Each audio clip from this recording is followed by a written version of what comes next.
The alarm bells rang across the massive training facility as another match ended. Captain Vex-Tar stood 8 feet tall, his blue-scaled arms crossed over his chest as he watched the enemy surrender on the main screen. His team had won again. That made it 847 victories in a row. Too easy, muttered Zixra, one of the twin fighters from the water world Merlan. Her gills fluttered with boredom as she cleaned her energy weapons. They gave up after 12 minutes this time. Her brother Kolra nodded, his webbed fingers dancing over his weapon controls. The Silver Nebula Academy used to be good. Now they quit the moment we take their first position. Vex-Tar looked around at his team. They were the best fighters in the galaxy, brought together at the Zenith Combat Academy. Each member came from a different world, chosen for their special skills. The Academy called them Stellar Dominants, and for good reason.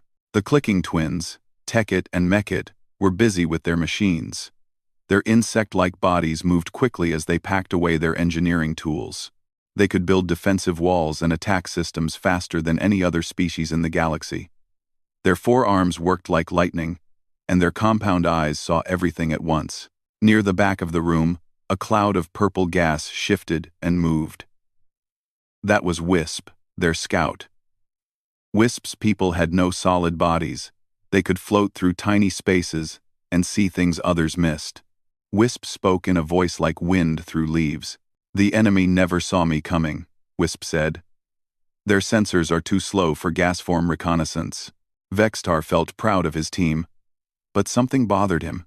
He walked to the center of the room and activated the replay screen. The battle played again in slow motion. His team moved like dancers, each knowing exactly where the others would be. Their attacks hit perfectly every time. Their defenses were impossible to break. But that was the problem. "Watch this," Vex-Tar said, pointing at the screen. "Look at minute 4. We do the same flanking move we always do. The enemy expects it, but they still can't stop us." Zixra looked confused. "That's good, right? Our tactics work too well," Vex-Tar said. "We're not learning anything new. Every team we fight uses the same strategies. They all try the same defenses. We beat them the same way every time." Tekit clicked his mandibles together, which meant he was thinking, perhaps the Academy should find us stronger opponents. "Maybe," Vex-Tar said. But deep down, he knew the truth. They were getting lazy. Victories came so easily now that his team barely tried. They went through their moves like actors in a play, knowing how everything would end. The door opened, and Academy Director Nalthon walked in. Nalthon belonged to an old species known for wisdom. His skin was gray and wrinkled, and his 6 eyes could look in different directions at once. "Congratulations on another victory," Nalthon said. "However, I have news about your next match." The team gathered around the director. New matches always interested them, even if they expected easy wins. "You'll be facing a team from the Outer Rim," Nalthon said.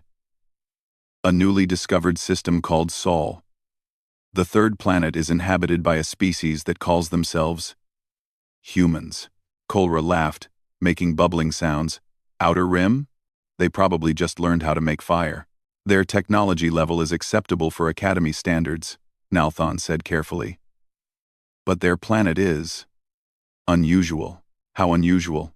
Vex-Tar asked. Nalthon touched his datapad, and information appeared on the main screen. The team looked at readings from the human world.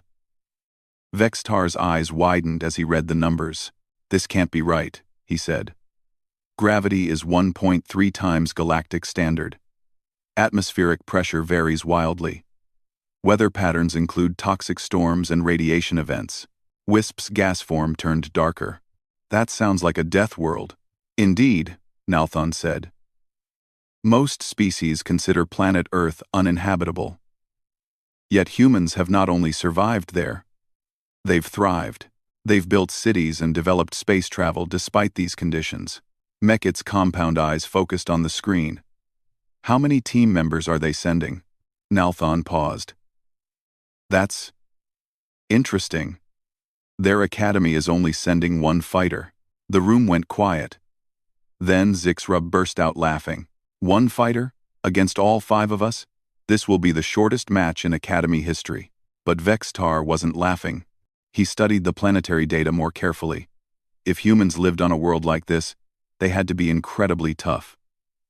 No weak species could survive constant storms, high gravity, and radiation exposure. Director, Vextar said, what do we know about human combat capabilities? Very little, Nalthon admitted. This is their first time in Academy competitions. They've provided basic biological data, but no tactical information. Vextar looked at the numbers again. Human bone density was much higher than normal. Their muscle fibers were incredibly strong. Their hearts could pump blood at pressures that would kill most species. Maybe we should study them more before the match, Vextar suggested. There's no time, Nalthon said. The match is scheduled for tomorrow. The human transport ship arrives in 6 hours. After the director left, Vextar's team talked about the upcoming fight. Most of them thought it would be boring. A single opponent couldn't possibly challenge their teamwork and superior numbers. But Vextar kept thinking about that planet. Earth sounded like the kind of world that would kill you if you made one mistake.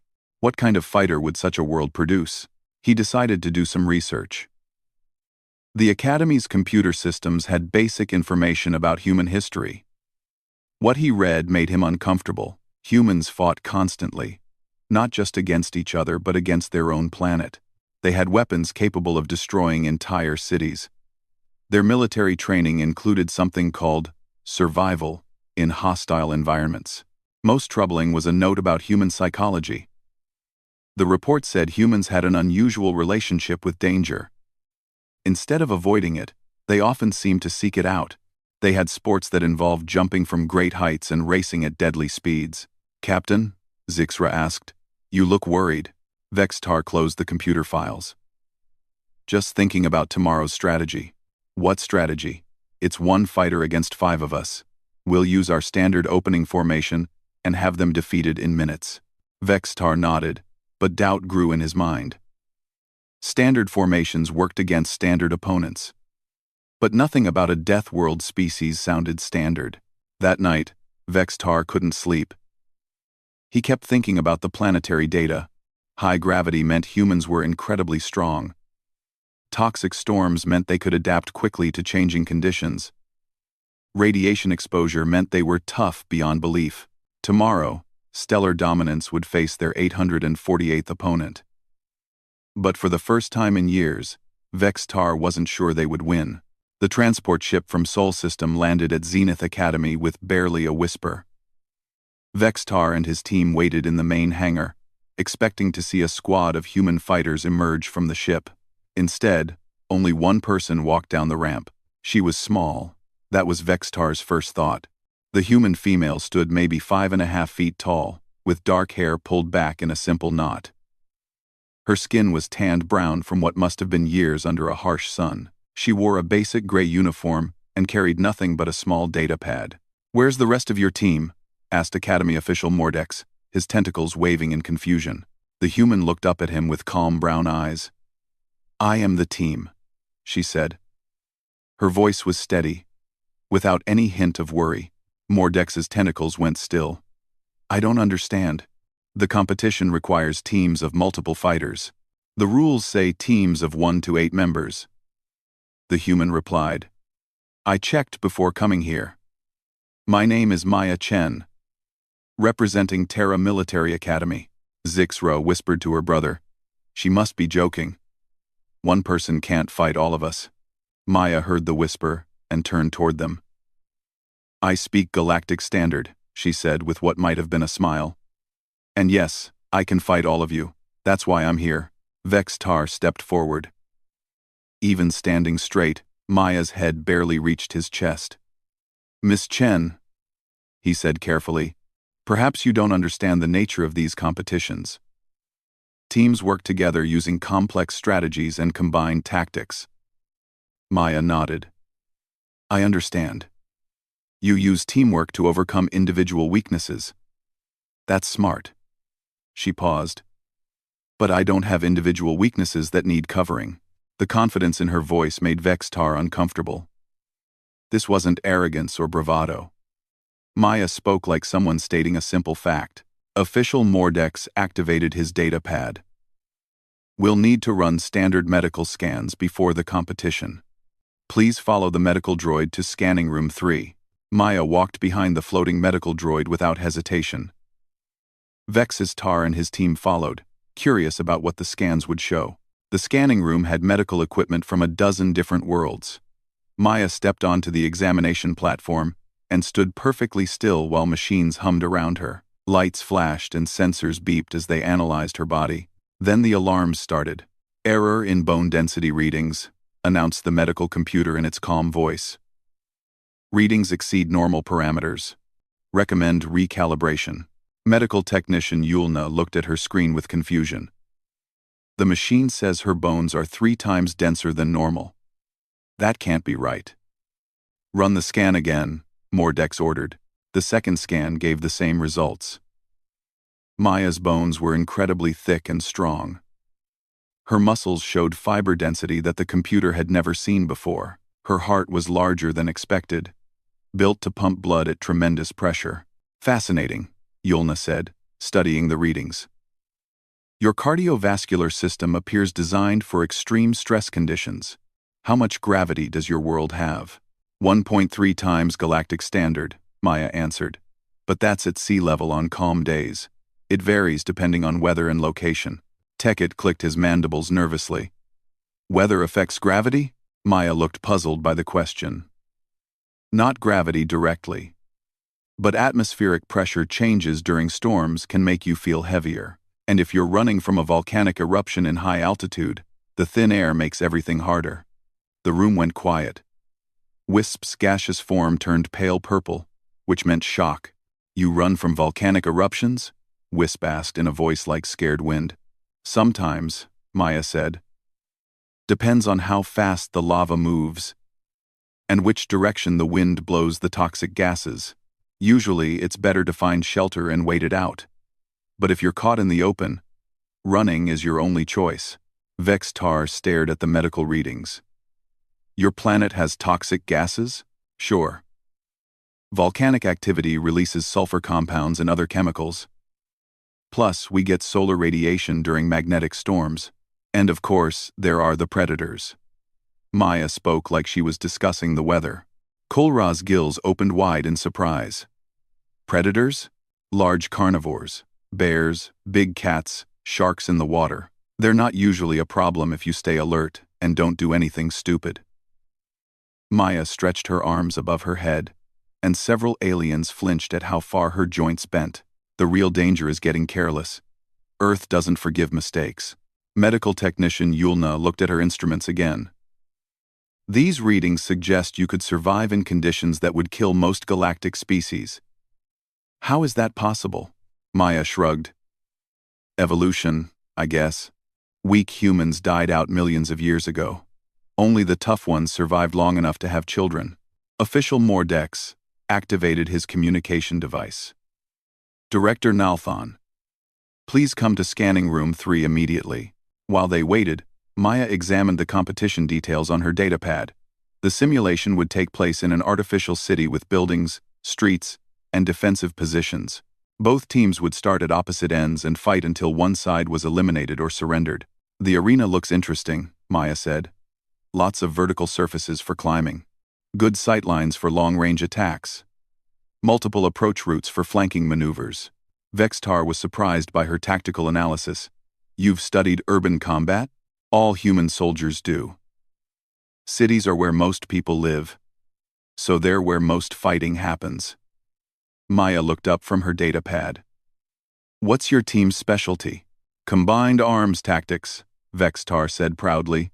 Coordinated attacks using each team member's strengths. Maya nodded approvingly. That's smart.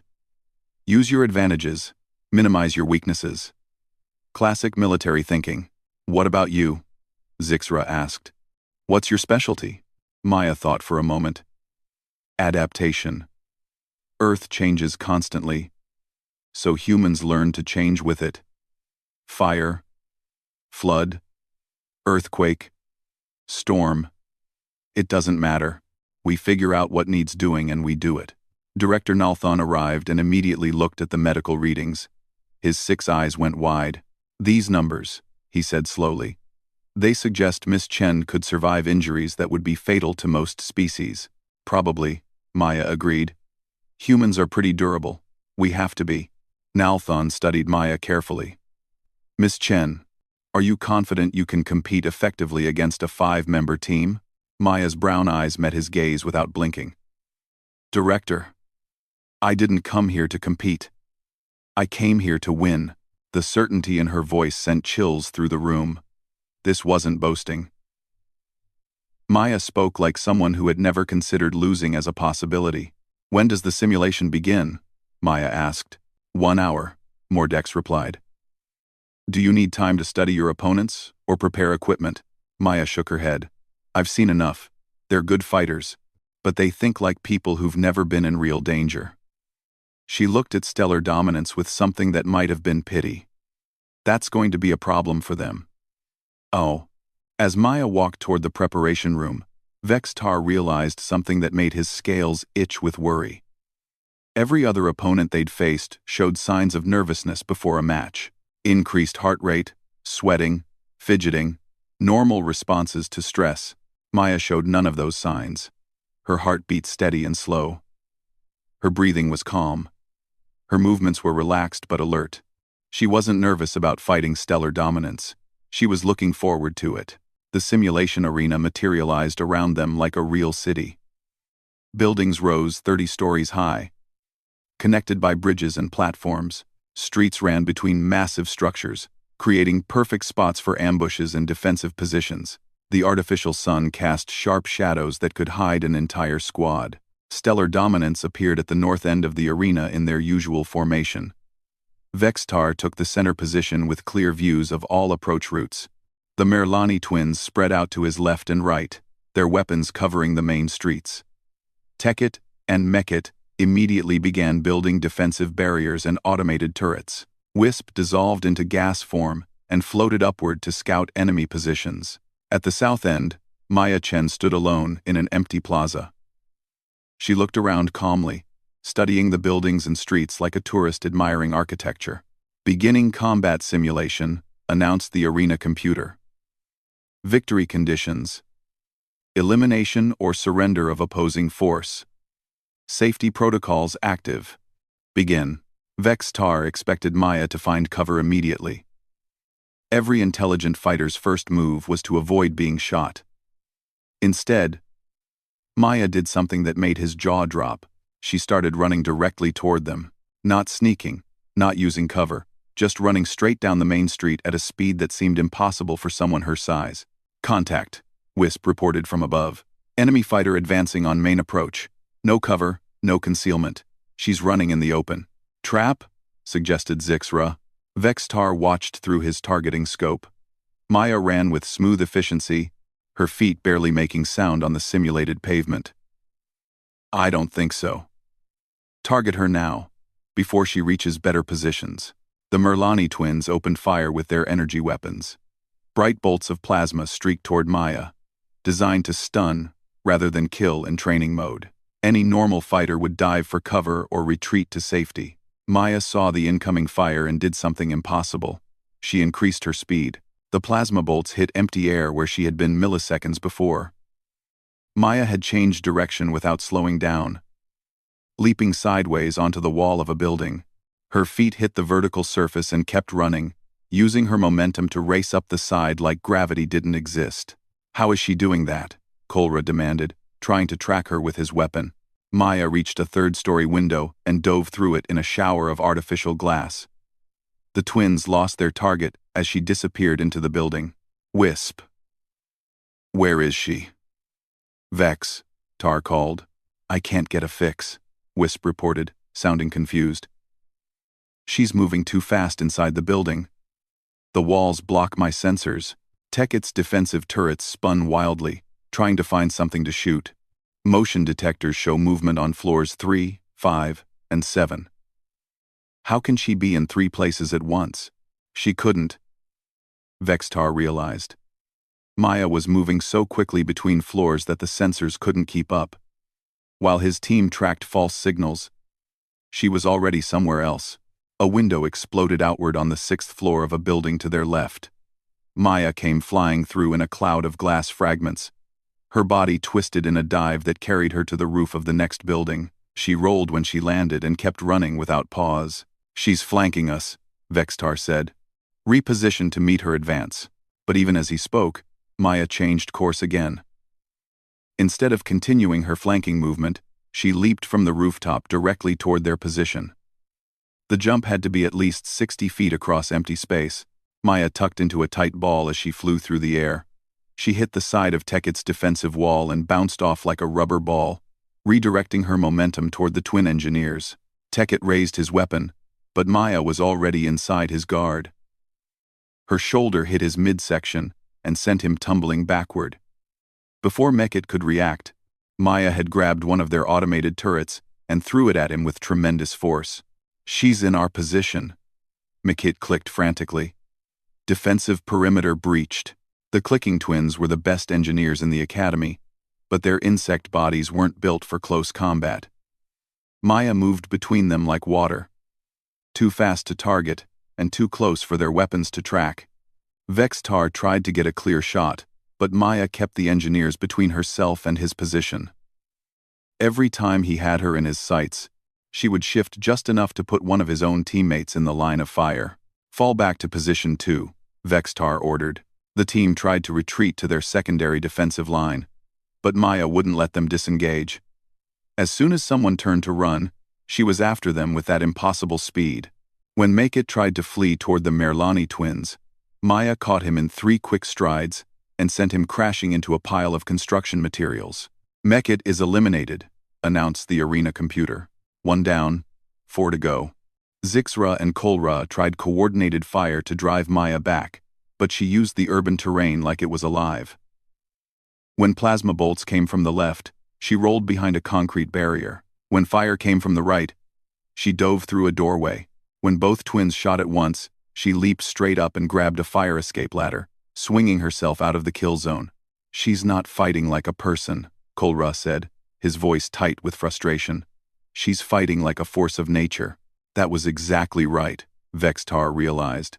Maya didn't plan moves ahead of time like a normal tactician. She reacted to immediate threats with instant solutions, flowing around obstacles like water finding cracks in stone. Teket managed to activate an emergency defensive shield, but Maya simply ran at it full speed and leaped over the energy barrier in a somersault that carried her down behind the engineer's position. Her landing foot caught Teket in the back and sent him face first into his own control panel. "Teket is eliminated," the computer announced. 2 down, 3 to go. "Wisp, I need reconnaissance," Vextar called. "I'm trying," Wisp replied. "But she keeps moving into areas where I can't follow. My gas form can't squeeze through spaces while she's occupying them, and she never stops moving long enough for detailed scans." Maya appeared on a rooftop 2 buildings away, silhouetted against the artificial sky. For a moment, Vextar thought she might finally pause to assess the situation. Instead, she ran toward the edge of the roof and jumped. The gap between buildings was too wide. No one could make that jump, especially not down to street level. Maya would fall 3 stories and take damage that would slow her down enough for his team to regroup, but Maya wasn't jumping to the street. As she fell, she grabbed a power line that ran between the buildings. Her weight bent the cable down in a long arc that carried her swinging through a window on the ground floor. Glass exploded everywhere as she crashed through and rolled to her feet inside the building. "Where is she now?" Zixra demanded. Maya answered by kicking open the building's front door and charging straight toward the Merlani twins. She covered the 50 yards between buildings in less than 10 seconds, moving in a zigzag pattern that made targeting impossible. Zixra and Kolra retreated while firing, but their weapons couldn't track Maya's erratic movement. She used parked vehicles for cover, bouncing between cars and trucks like pinballs between bumpers. When she reached the twins' position, Maya didn't slow down to engage them carefully. Instead, she grabbed Zixra around the waist and used her own momentum to drive both of them through the window of a ground-floor shop. The impact sent merchandise flying everywhere. Kolra aimed through the window, but Maya was already moving. She picked up a heavy display case and hurled it at him with enough force to shatter the remaining glass. Kolra dove aside, but the distraction was enough. Maya leaped through the broken window and tackled him to the ground.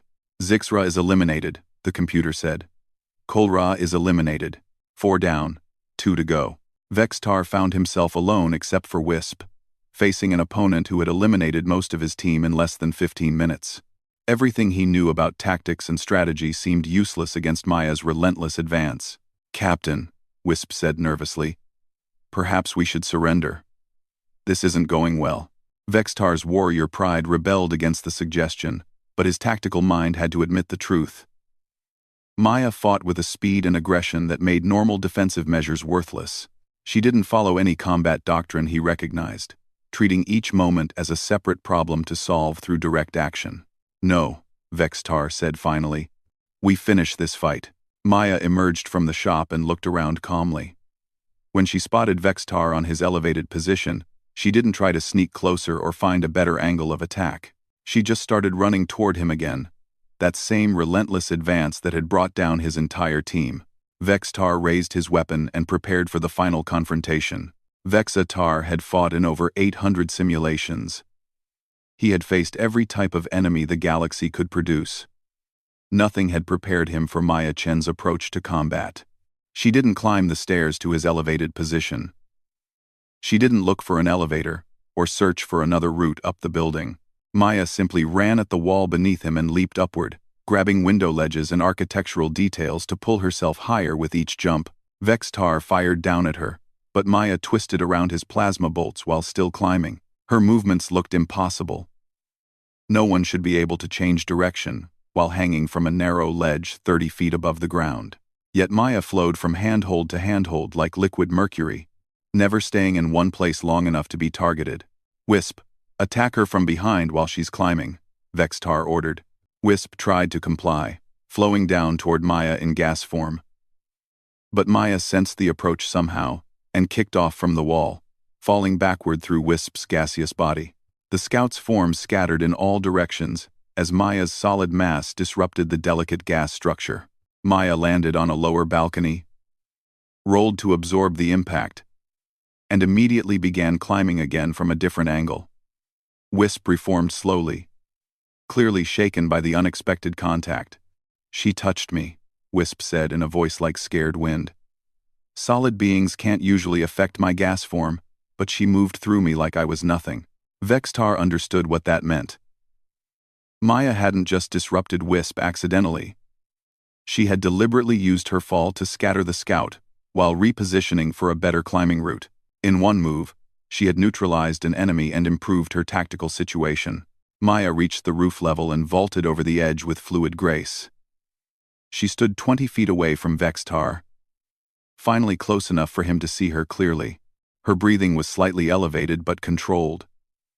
Her uniform showed tears from going through windows and climbing walls, but she moved without any sign of injury or fatigue. "Your team fights well," Maya said conversationally, as if they were discussing the weather instead of facing each other in combat. "Good coordination, solid defensive thinking. Very textbook." Vextar kept his weapon trained on her but found himself curious despite the situation. "Textbook? Standard military doctrine," Maya explained, slowly circling to her left. "Establish defensive positions. Use cover effectively. Coordinate fire to control enemy movement. It works great against opponents who follow the same rules." "What rules?" Vextar asked, turning to track her movement. Maya smiled, and Vextar felt a chill run down his spine. "The rule that says you avoid unnecessary risks. The rule that says you preserve your forces. The rule that says you don't attack when the odds are against you." She was right, Vextar realized. Every tactical manual in the galaxy emphasized those principles. Minimize casualties. Maximize advantages.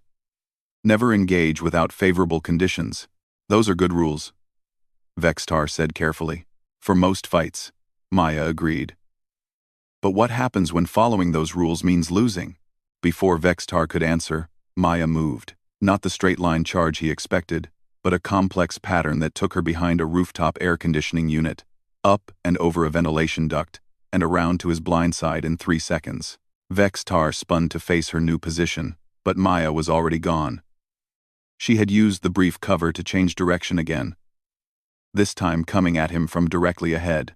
Her approach took her through his line of fire, daring him to shoot. Vex-Tar pulled the trigger. But Maya had calculated the timing perfectly.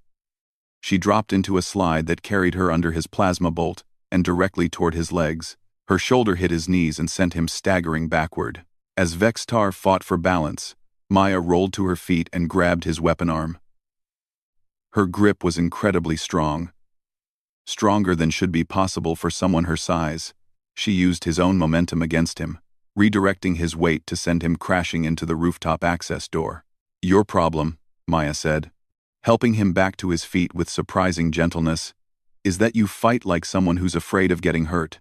Vex-Tar stared at her. "Of course I'm afraid of getting hurt.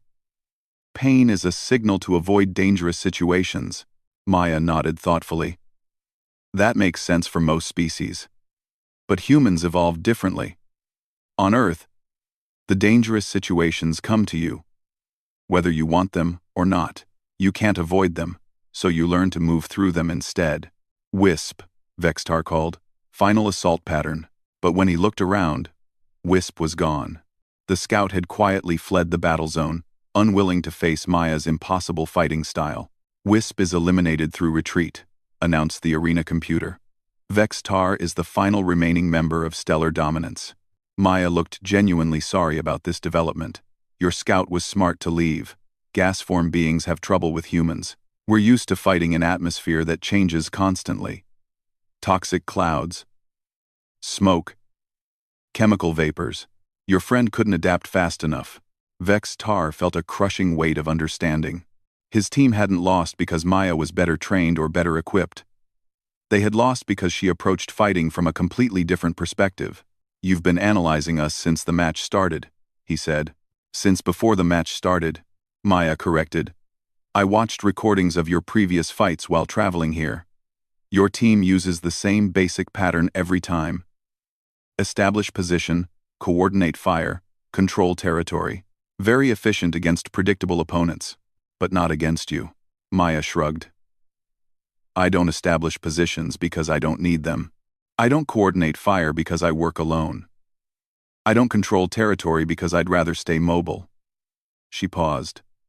"Earth taught us that rigid plans break when conditions change. Better to adapt in real time." Vex-Tar lowered his weapon. The match was essentially over. Maya could eliminate him whenever she chose.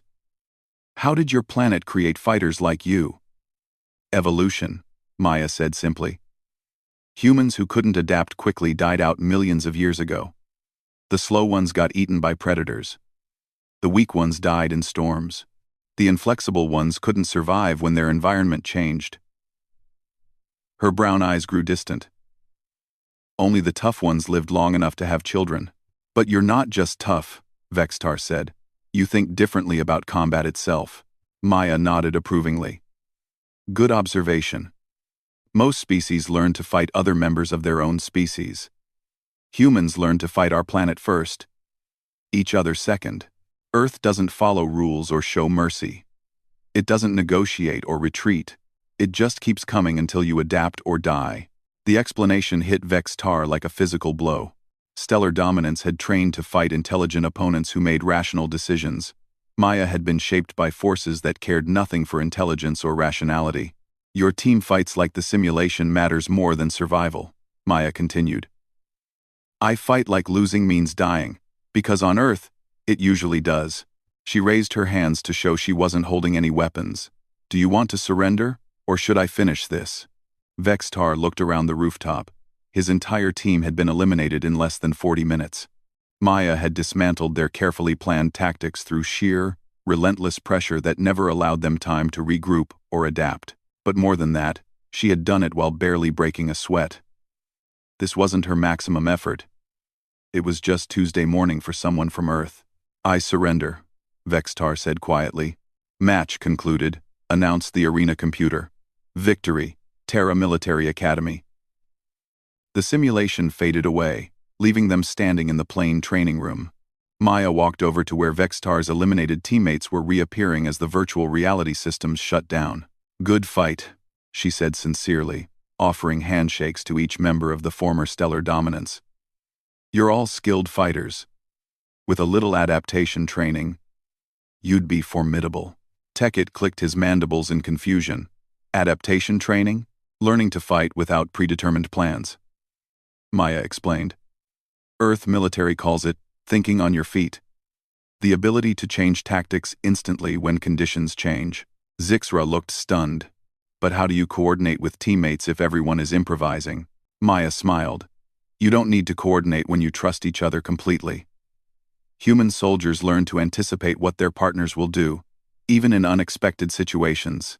As they walked back toward the main facility, Vextar realized something that changed his entire understanding of galactic warfare. Humanity hadn't just arrived as another species seeking membership in the galactic community. They had arrived as the product of evolutionary pressures that no other known species had survived. And if one human could defeat the Academy's best team, what could an entire human military do? For the first time in his career, Vextar understood what it meant to be outmatched. The debriefing room fell silent as Academy Director Nalthon finished reviewing the match recordings. His 6 eyes moved independently, watching different angles of the fight simultaneously. Around the table sat the members of what used to be called Stellar Dominance, along with Maya Chen and several Academy officials. "In 800 years of Academy history," Nalthon said slowly, "we have never seen combat performance like this." Maya looked up from her datapad, where she had been reviewing messages from Earth. "It wasn't that impressive. Your team gave me plenty of opportunities to adapt my approach." Tekit's mandibles clicked nervously. "Opportunities? You defeated our entire defensive formation in 12 minutes. 15 minutes. Maya corrected gently. "But yes, your defenses were too static. Once I identified your firing patterns and movement habits, I could predict where you'd be instead of reacting to where you were." Vextar leaned forward. "You were analyzing us during the fight." "Of course. Earth military training emphasizes real-time tactical assessment." Maya's datapad chimed with another message, which she quickly read before continuing. "The first 5 minutes of any engagement tell you everything you need to know about your opponent's capabilities and limitations." Official Mordex activated a holographic replay of the battle. "Show us what you observed." Maya stood and pointed to the display. "Vextar is an excellent strategist, but he relies too heavily on predetermined formations. When I disrupted his initial positioning, he kept trying to return to textbook solutions instead of adapting to new conditions." The hologram showed Stellar Dominance attempting their standard regrouping maneuver, while Maya systematically prevented them from establishing defensive lines. "The Merlani twins have outstanding marksmanship and good coordination," Maya continued. "But they assume their targets will behave rationally. When I used aggressive movement patterns that put me at apparent disadvantage, they couldn't adjust their targeting quickly enough." Zixra watched herself miss shot after shot as Maya closed distance through seemingly suicidal approaches. "Those movements should have gotten you killed. Only if I miscalculated," Maya said with a slight smile. "Humans develop very good instincts for risk assessment. We have to. Or we don't survive childhood." The replay shifted to show Maya's encounter with the clicking engineers. Tekit and Mekit build excellent defensive systems, but they designed them to stop conventional attacks. I used unconventional approaches, vertical movement, ricochet tactics, using their own equipment against them. "And Wisp?" asked Nalthon. Maya's expression grew thoughtful. "Wisp was actually your most dangerous team member. Gas form reconnaissance is incredibly valuable, and most human tactics rely on concealment and misdirection. But Wisp's people evolved in stable atmospheric conditions. They're not used to operating in chaotic environments where the air itself becomes a weapon." She touched a control, and the hologram showed her disruptive contact with Wisp during the climbing sequence. "I've fought in dust storms, chemical clouds, and smoke-filled buildings," Maya explained. "Learning to move through unstable atmosphere is basic survival on Earth. Wisp couldn't handle that kind of environmental disruption." Medical technician Yulna studied her biological readings again. Miss Chen, your stress levels barely elevated during the entire fight. How is that possible? Because it wasn't stressful, Maya said simply. Stress comes from facing unknown dangers or overwhelming odds. This was a controlled training exercise against opponents using familiar tactical patterns. The arena had safety protocols and clear victory conditions. No one was actually going to die. The room went quiet as that sank in. Maya had treated their most advanced combat simulation like a mild training exercise. Vextar asked the question that was bothering everyone. What would constitute stress for a human soldier? Maya checked her datapad again. Another message from home. Real combat conditions. No safety protocols. No predetermined victory conditions. Environmental hazards changing constantly. Fighting while sleep-deprived and low on supplies. Protecting civilians who can't protect themselves. She paused.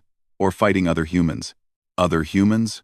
Wisp asked, reformed but still clearly shaken by the experience. Human military doctrine assumes the most dangerous enemy we'll face is another human who's been through the same training, Maya explained.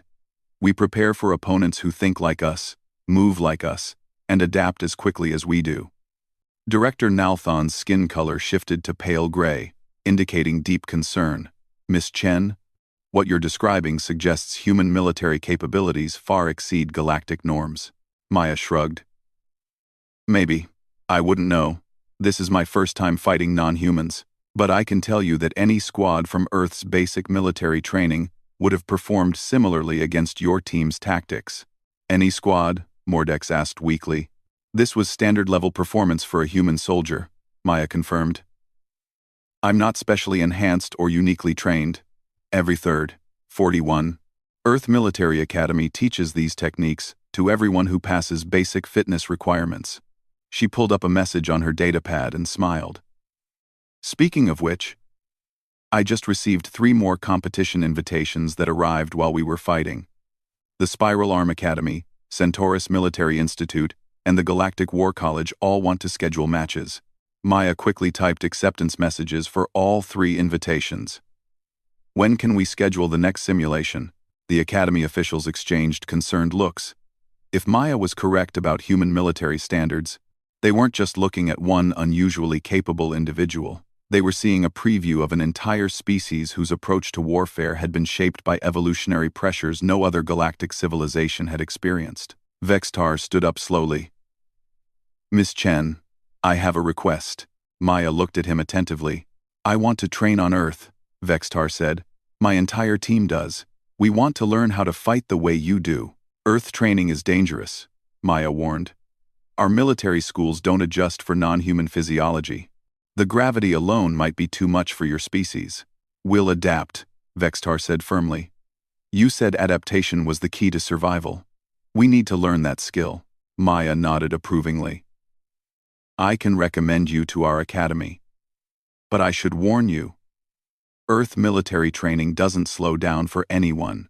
If you can't keep up, you get recycled to an easier program, or sent home. What's the acceptance rate for non-human applicants? Asked Nalthon. You'd be the first non-human applicants, Maya said. But based on your performance today, I think you have potential. The fact that you want to learn instead of making excuses shows the right attitude. She stood up and gathered her equipment. My transport ship leaves in 2 hours. If you're serious about Earth training, I'll send your academy applications ahead and put in a good word for you.